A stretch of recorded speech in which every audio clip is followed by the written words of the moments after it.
आज हम संत कबीरदास जी के जीवन परिचय एवं उनके काव्य की विशेषताओं का अध्ययन करेंगे। जीवन परिचय। सर्वप्रथम उनका जीवन परिचय। एक कविता उनके जन्म एवं प्रयाण के संबंध में कही जाती है।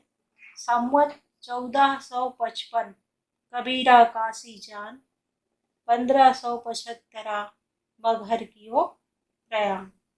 अर्थात संवत 1455 में कबीरदास जी का काशी में जन्म हुआ और 1575 में मगहर में उन्होंने प्रयाण किया।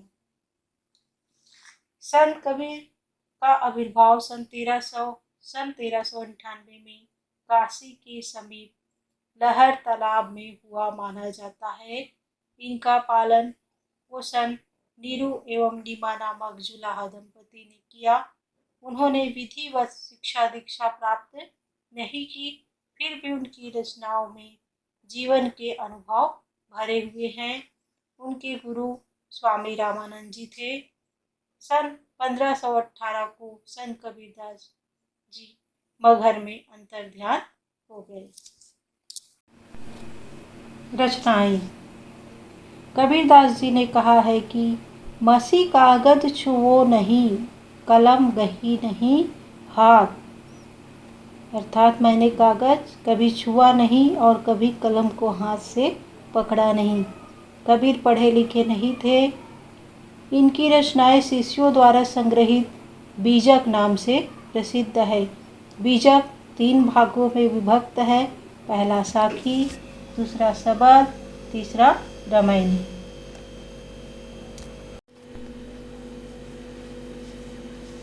भाव पक्ष। कबीर के लिए कविता साध्य न होकर साधन थी। कबीर का युग हिंदू मुस्लिम दोनों वर्गों के संघर्ष का युग था। इनकी भाव पक्ष की पहली विशेषता है समाज सुधारक। संत कबीर धार्मिक संकीर्णता को दूर करने वाले समाज सुधारक के रूप में समाज के समक्ष उपस्थित होते हैं। सभी धर्मों की एकता के समर्थक थे।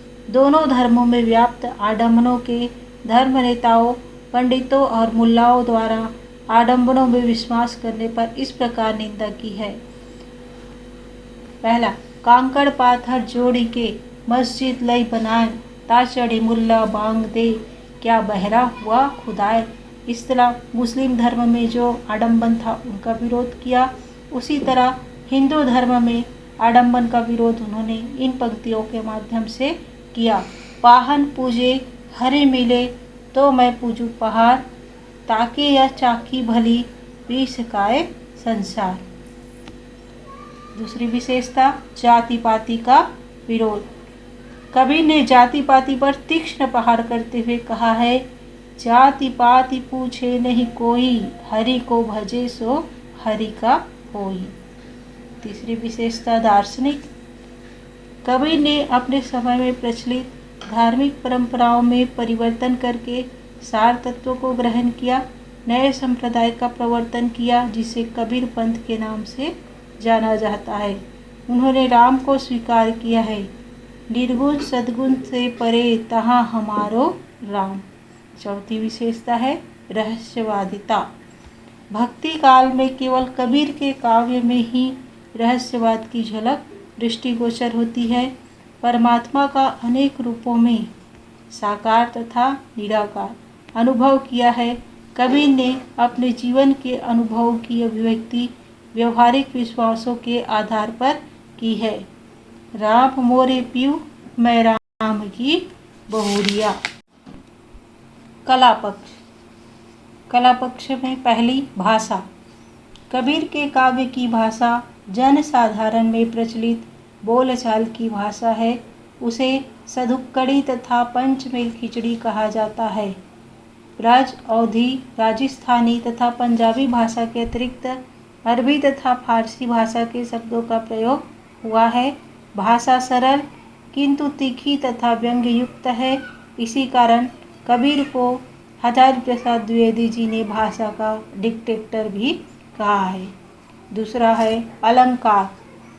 कबीर कठिन विचारों को भी अनुप्रास, अन्योक्ति, दृष्टांत, रूपक, अतिशयोक्ति, अपनहुति, विभावना एवं विरोधाभास अलंकार के माध्यम से बड़े मर्मस्पर्शी ढंग से समझाया है।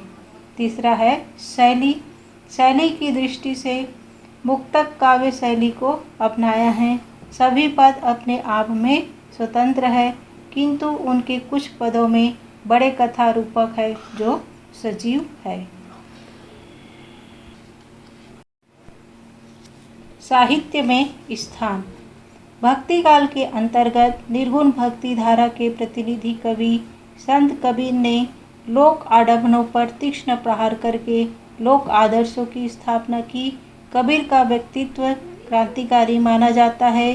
वे युगावतार की शक्ति लेकर पैदा हुए थे और युग प्रवर्तक की दृढ़ता उनमें विद्यमान थी।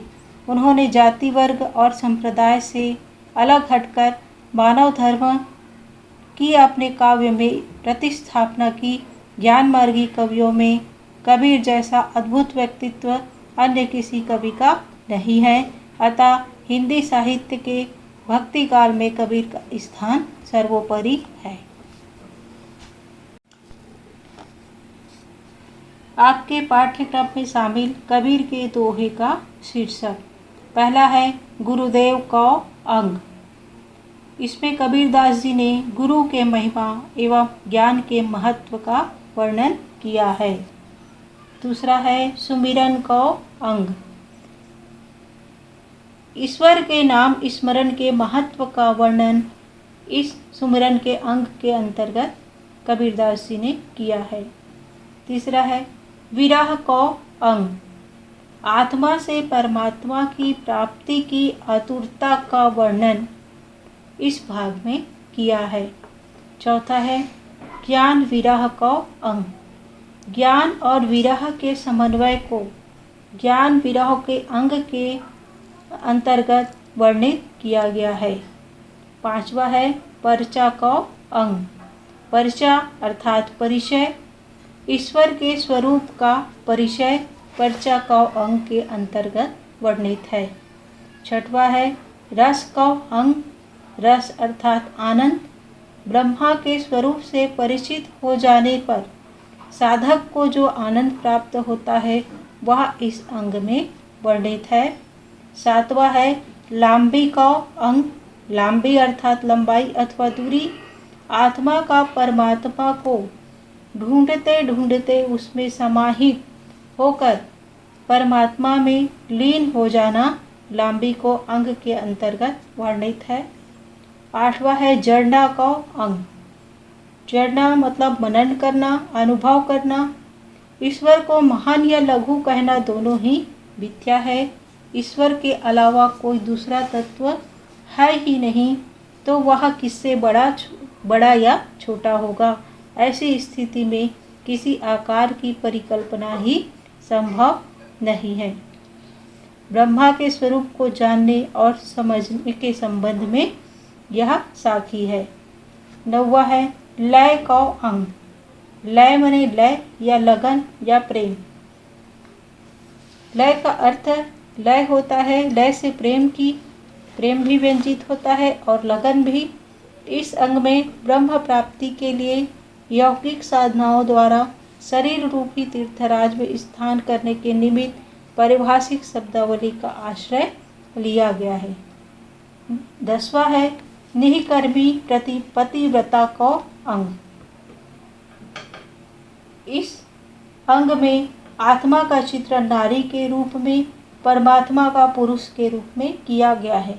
जिस प्रकार पतिव्रता नारी निष्काम भाव से अपने पति के प्रति समर्पित होती है, उसी प्रकार साधक की आत्मा भी परमात्मा के प्रति अनन्य भाव रखती है।